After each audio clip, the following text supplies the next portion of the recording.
दोस्तों हाल ही में सरकार ने मोबाइल की सिम कार्ड से जुड़े कुछ नियमों में बदलाव किया है। फिर चाहे किसी भी कंपनी का सिम कार्ड अगर आप इस्तेमाल करते हो, ये नियम सारी टेलीकॉम कंपनियों के मोबाइल सिम कार्ड के लिए लागू होंगे। For example Reliance Jio, Airtel, Idea, Vodafone जो कि वीआई हो चुकी है। ऐसे में आप किसी भी टेलीकॉम ऑपरेटर का सिम कार्ड यूज करते हो तो ये 3-4 नए नियम यहाँ पर निकल कर आने जो आपको जरूर जान लेना चाहिए। देख सकते हैं अपडेट की सरकार ने बदल दिया आपके मोबाइल सिम कार्ड से जुड़े कुछ नियम। इससे जुड़े सभी काम की बड़ी बातें मैं आपको बताऊंगा। वहीं एक और बड़ा फैसला देखिए कि सिम कार्ड लेने की उम्र में भी बदलाव हुआ। अब इस उम्र के लोगों को सिम नहीं मिलेगा। वहीं पोस्ट पेड टू प्रीपेड और प्रीपेड टू पोस्ट पेड कराने के रूल्स में भी बदलाव हुआ है, जो हाल ही में सरकार ने केवाईसी वगैरह का नियम बदला था। इसके अलावा इस पर लगने वाले सिम कार्ड पर लगने वाले चार्जेस को भी मात्र 1 रुपया कर दिया। तो आइए एक एक करके मैं आपको 5 ही बड़े नए नियम बता देता हूँ फटाफट से। अच्छा, जैसे कि पहला नया नियम देखिए कि नया सिम खरीदने के लिए ग्राहकों को एक कस्टमर एग्जीबिशन फॉर्म यानी कि CAF भरना होता है। यह आमतौर पर उस टेलीकॉम कंपनी और ग्राहक के बीच एक समझौता होता है। अब इस फॉर्म के नियमों में संशोधन किया गया और वो संशोधन ये है कि डॉट यानी कि डिपार्टमेंट ऑफ टेली कम्युनिकेशन जो है ना, DOT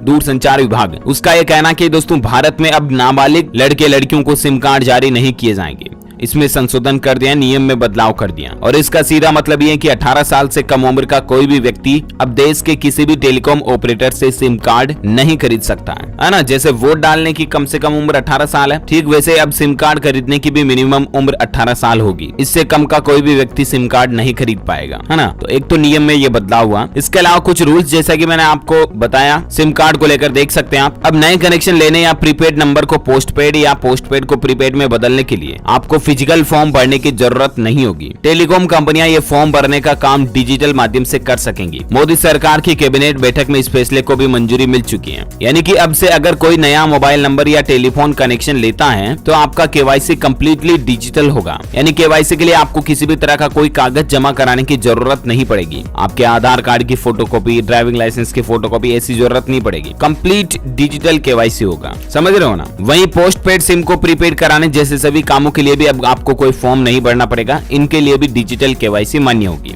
और यहाँ तक कि नए नियमों के मुताबिक आप सिम देने वाली कंपनी के ऐप के जरिए सेल्फ केवाईसी कर सकेंगे और इसके लिए मात्र आपको 1 रुपए का चार्ज देना होगा। अगर आप सेल्फ केवाईसी करते हैं तो इसके लिए आपको चार्ज भी केवल 1 रुपए का ही देना होगा। अभी के नियमों के मुताबिक अगर कोई ग्राहक अपने प्रीपेड नंबर को पोस्टपेड में या पोस्टपेड नंबर को प्रीपेड में चेंज करता है तो उसे हर बार केवाईसी की प्रोसेस से गुजरना होता है, राइट। लेकिन अब सिर्फ एक ही बार केवाईसी होगी। फिर चाहे आप अपने नंबरों को पोर्ट करवा रहे हो, एक्सचेंज करवा रहे, तो आपको वापस री केवाईसी करने की जरूरत नहीं पड़ेगी, है ना। तो ये भी नियम बदल दिया है केंद्र सरकार ने और वो भी वन टाइम केवाईसी भी कंप्लीटली डिजिटली हो जाएगी आपकी ऑनलाइन ही, ठीक है ना। अच्छा, तो सरकार ने जो टेलीकॉम सेक्टर में सिम को लेकर कुछ प्रमुख बदलाव किए हैं जिनकी डिटेल्स आप स्क्रीन पर भी देख सकते हैं। और अब केवाईसी के लिए मात्र 1 रुपए का खर्च आएगा। हालांकि फर्स्ट टाइम अगर आप नई सिम कार्ड लोगे तब जो टेलीकॉम कंपनी का चार्जेस वगैरह होगा वो आपको देना पड़ेगा। ऐसा नहीं कि 1 रुपए में केवल 1 रुपीज में सिम कार्ड मिल जाएगी, है ना। लेकिन री केवाईसी करवाते हो, अगर आप postpaid to prepaid, prepaid to postpaid जाते हो ना, तब आपको 1 रुपए में ही आपका काम हो जाएगा। ई केवाईसी के लिए मात्र केवल 1 रुपए का ही चार्ज अप्लाई करना पड़ेगा। वापस बार बार केवाईसी करने की जरूरत ही नहीं पड़ेगी, है ना। तो ये कुछ रूल्स टेलीकॉम कंपनियों को लेकर सरकार ने बदल दिए। उम्मीद आपको जानने मिला होगा। वैसे दोस्तों आप मुझे कमेंट करके बताइएगा कि आपको सबसे अच्छी सर्विस कौन सी टेलीकॉम कंपनी की लगती है, Jio, Airtel, Idea, Vodafone. Let me know in the comment box सबसे अच्छी इंटरनेट स्पीड कॉलिंग सर्विस कौन से टेलीकॉम ऑपरेटर की है, कमेंट करके बताइए। वीडियो को लाइक और शेयर करना और आप हमारे चैनल DLS न्यूज को सब्सक्राइब करके बेल आइकॉन भी जरूर दबा देना ताकि आपको रोजाना की ताजा अपडेट्स और काम की खबरें तुरंत आपके मोबाइल पर मिलती रहेगी। Thank you, take care, good bye, Jai Hind, जय भारत, वंदे मातरम।